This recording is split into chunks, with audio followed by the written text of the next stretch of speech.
3, 2, 1, unbanned.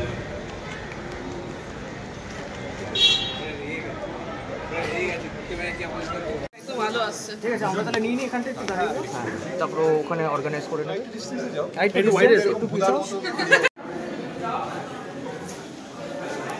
হ্যাঁ, কাশ্মীরের অভিজ্ঞতাটা খুবই মজার ছিল, কিন্তু কাশ্মীর জায়গাটা যেরকম, যে ওটাকে ভূস্বর্গ যেমন বলা হয়, ওটার প্রাকৃতিক সৌন্দর্যটা দেখলে যেমন সুন্দর লাগে, সেটার সাথে সাথে বোঝা যায় যে ভয়ঙ্কর এবং নিজেকে যথেষ্ট ক্ষুদ্র মনে হয়। যেমন বিভিন্ন সময় বৃষ্টি নেমে যাচ্ছে, ঠান্ডা হঠাৎ করে ভীষণ টেম্পারেচার পড়ে যাচ্ছে, তারপরে ওই যে রোদটা, যেটা এমনি ছবিতে দেখলে ঝলমলে লাগে, কিন্তু সেটা সাধারণত চোখে, মানে খালি চোখে তাকিয়ে থাকলে অনেকক্ষণ মাথা ধরে যায়, ঠিক আছে।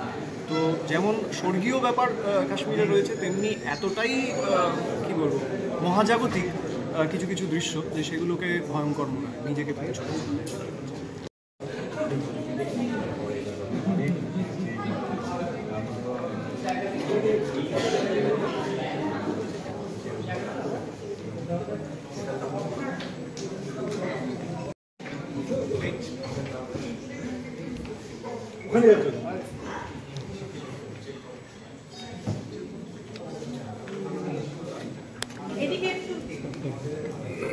সামনে একটু সামনে, একসাথে দুদিকে কি করে দেখাবো?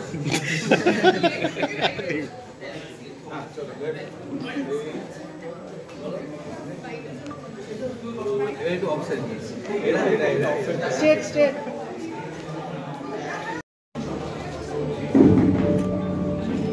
Thank you, thank you, thank you. তো সামনে একটা,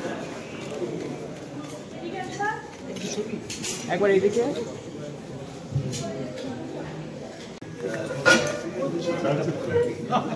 দেখলে ট্রেলারটা খুব আর বহুদিন ধরে একটা করতে চাইছিল, জরুরি কিনা জানি না, ঘোষণা আছে। সেটা হচ্ছে যে আমি ডিসাইড করেছি this is going to B my last Feluda. Feluda আপনারা জানেন যে বেশিরভাগ সময় অ্যাডভেঞ্চারগুলো কলকাতার বাইরে হয়, এবং সো সেই জায়গা থেকে দাঁড়িয়ে এটা আমার ডিসিশন যে আমার একটা 2020 সালে একটা স্বপ্ন ছিল আমার শৈশবের উদযাপন করার, এবং সেই স্বপ্নটা আমি 4 বার পূরণ করতে পেরেছি। এই মুহূর্তে একটু ইমোশনাল, তো আমি এটাকে একটু প্রসেস করি। আর একটা কথাই বলবো, আজকে আপনারা ট্রেলারটা দেখুন। সৃজিত ছাড়া আমাকে কেউ ফেলুদা হিসেবে কোনোদিন সুযোগ দিত না, এটা 100% শিওর। ও ছিল বলে আমার একটি মাত্র স্বপ্ন ছিল অভিনেতা হিসেবে, সেটা পূরণ হয়েছে। ও যদি না থাকতো, এই স্বপ্নটা নিয়েই আমাকে হয়তো চিন্তার প্রবেশ করতে হতো। আজকে যখন ও বলছে করবে না, সেটা আমি ঠিক আছে, আমি ট্রেলারটা দেখে আমি সবকিছু করে প্রসেস করে নিই বিষয়টাকে। পুরো ঘটনা একদম পাশাপাশি, মানে ট্রেলার রিলিজ হবে, দেখবো, আমি দেখিনি ট্রেলার, সেটার আনন্দ, তার পাশাপাশি এরকম একটা ঘোষণা। তো তার পরিশ্রমটা লুকোতেও যায়, সেরকমভাবে এই গোটা টিমটা চমৎকারভাবে প্রতিকূলতাটাকে লুকিয়ে যেভাবে কাশ্মীরে শুটিং করেছে, সেটা আমি বলছি না বিরল অভিজ্ঞতা। আমরা এটাই যদি বম্বে তৈরি করতো, আমরা ভাবতাম যে ওরে বাপরে বাপ, সাংঘাতিক একটা কাজ করেছে, কিন্তু বম্বের হাফের হাফ ইনফ্রাস্ট্রাকচারে একটা গোটা ক্রু কি সাংঘাতিক একটা পরিবেশের ভেতরে শুটিং করেছে, যেখানে ভূস্বর্গ সত্যি ভয়ঙ্কর আক্ষরিক অর্থে। কারণ দূর থেকে দেখলে লোকের মনে হয় বাহ, কাশ্মীর বেড়াতে যাচ্ছি, শুটিং করছি, দারুণ ব্যাপার, কিন্তু আসলে শুটিং সেরকম নয়। সেইখানে একটা গোটা টিম দিনের পর দিন, প্রায় 15-16 দিন ধরে যেভাবে শুটিং করেছে ওখানে, সেইটা আমার নিজের চোখে দেখা একটা চমৎকার অভিজ্ঞতা, এবং সেটা কোনো ফেলুদার অ্যাডভেঞ্চারের থেকে সেই শুটিং এর অ্যাডভেঞ্চারটা কম হয় আমার কাছে। আর দ্বিতীয় হচ্ছে যে ফেলুদা তো মূলত যারা বয়সে, যেটা সৃজিত দা বলছে, 14 বছরের ছেলেটাকে পাশে বসিয়ে রাখার যে তাড়নাটা ফেলুদা বারবার আমাদেরকে ফিরিয়ে দেয়। এখন তো বই পড়া কমে গেছে, সুতরাং এখনকার যারা নতুন জেনারেশন, তারা যদি এই ফিল্মটা দেখে, তাহলে আমার মনে হয় তারা আবার বইমুখী হতে পারে বলে আমার মনে হয়। কারণ সৃজিতদা চমৎকার একটা মডার্ন এবং কন্টেম্পোরারি এবং পুরনো ফেলুদার একটা মিশ্রণ তৈরি করতে পেরেছে, যেটা দেখে হয়তো অনেকের নতুন জেনারেশনের, এটা আমি বেশি করে চাইবো শুধু যারা নস্টালজিয়া চালন করবেন তারা না, আপনাদের শিশুদেরকেও দেখান, ইয়াং জেনারেশনকে দেখান।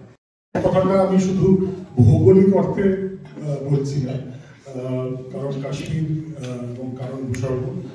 If you look at the visuals, you will find that it's very, very difficult to match these visuals. Bhushargo Bankor is visually a spectacular film. আমি ফিল্মই বলছি কারণ I always make it like a film.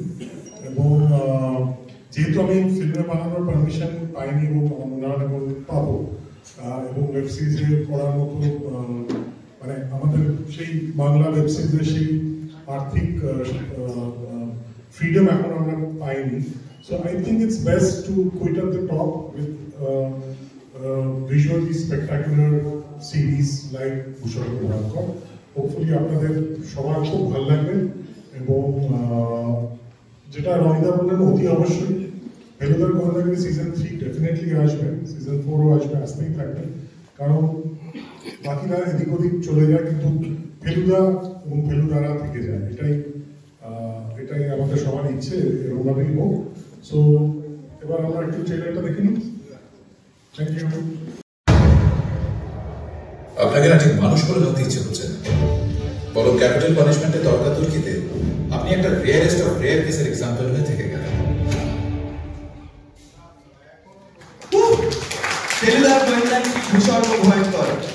যে ট্রেলারটা দেখলাম এরকম এত ভালো trailer তো আমি বাংলায় বহুদিন দেখেছি বলে মনে হয়নি এবং এই ছবিটাও আমি সেই লেভেলেই ওই আবার আমিও ছবি বলে ফেলছি কারণ আমরা যখন পড়েছি না তখনও ক্যাপ্টেন আমাদের ওই রকমই বলে গেছে যে এটা আমি কিন্তু ছবি হিসেবেই ভাবছি, আমি চেষ্টা করবো, যাই হোক সেটা এই যে আলটিমেটলি তো নন্দনে দেখা যাচ্ছে। নস্টালজিয়া তো ডেফিনেটলি রয়েছে এবং প্রত্যেকের সাথেই যে কাজ করেছি, এক ডিরেক্টরের সাথে দুবার করেছি, আরেকজন ডিরেক্টরের সাথে ফেলুদা, তিনজনই আলাদা আলাদা ছিল। তা প্রথমবার যখন করেছিলাম তখন তো একটা সুযোগ পাওয়া, প্রথম ফেলুদা করা যে রোমাঞ্চ ছিল, পরের বার অভ্যস্ত, তখন আমি ডিরেক্টর বা ওই টিম বা বাকি সবার সাথে অনেক বেশি পরিচিত এবং আমি ফেলুদার থেকেও খানিকটা বয়সে বড় তখন, সেকেন্ড যে ফেলুদা, থার্ড ফেলুদার তো বন্ধুই। তা এই প্রত্যেকবারের ইকুয়েশন কেমিস্ট্রি এগুলো আলাদা আলাদা হয়েছে, আমি ওইগুলোর মধ্যে দিয়ে যেতে চাইছি না। মানে এই পুরোটা না অনেকগুলো জার্নি, ইমোশনাল জার্নি, একটা ওই যে শারীরিক কষ্টের কথা একটু আগে ঋদ্ধি বলছিল, মানে ধরো -8 থেকে প্রায় 45 অবধি একটা টেম্পারেচার জার্নিও রয়েছে, কারণ কিছু অংশ কলকাতায় হয়েছে, আর ওরা তো বোধ হয় -16 অবধি কাজ করেছে, সেই অংশে আমাদের করতে হয়নি, কোর টিম করেছিল, এত বরফ পড়েছে যে পুরো টিম নিয়ে কাজ করা যাবে না বলে আমাদের শুটিং একদিন পিছিয়ে দেওয়া হলো, সোনমার্গে আমরা করতে পারিনি। একটু সামনে, একটু সামনে।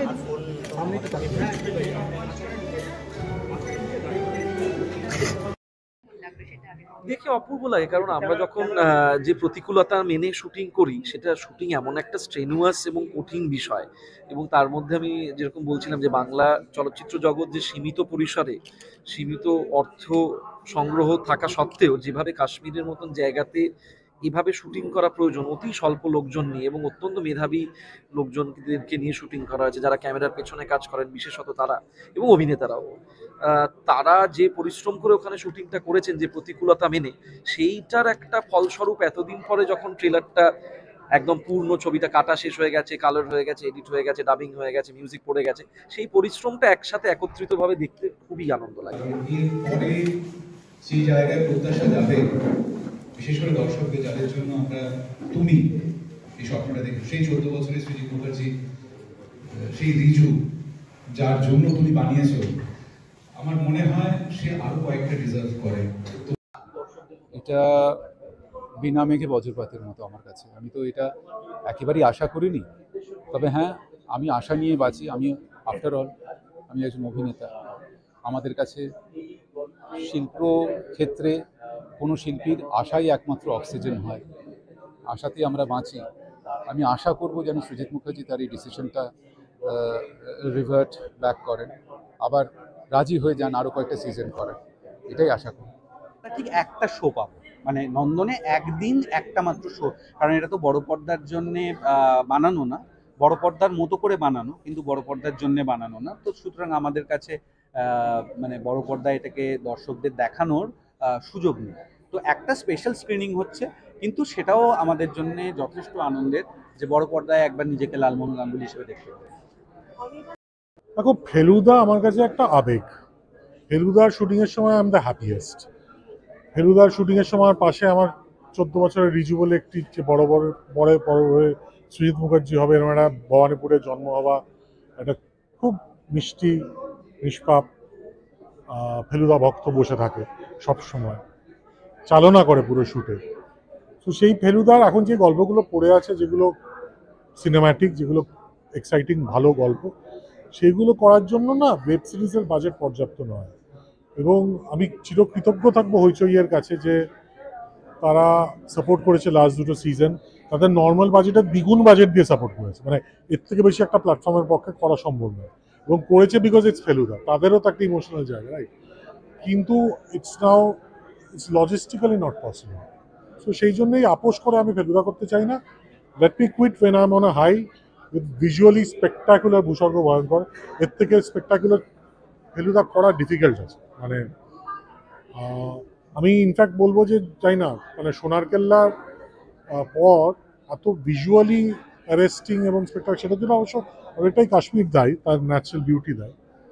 কিন্তু ওই I want to end on a high ছবি। এবং আমি সবসময় এটাই চাইবো যে পরবর্তী প্রজন্ম বইতে আবার ফেরত যাক, এই সিরিজগুলো দেখে বা সিনেমাগুলো দেখে বইতে আবার ফেরত যাক। এবং সেই বইতে যখন তারা ফেরত যাবে, তারা তখন দেখবে যে ও বাবা, অনেক বছর আগে তো উনি টোটাকেই এঁকে গেছিলেন। সো এই যে রিলেটেবিলিটি, এইটার জন্যই টোটাকে কাজ করা। এবং ফেলুদার সবচেয়ে বড় জিনিস হলো ফিজিক্যাল ফিটনেস। সেই ফিজিক্যাল ফিটনেসের টোটার ধারে কাছে কেউ নেই। ডিড উই এন্টারটেইন, এইটুকুই আমাদের প্রশ্ন। অডিয়েন্সের কাছে এইটুকুই প্রশ্ন রেখে আমরা শেষ করব। Thank you thank you so much.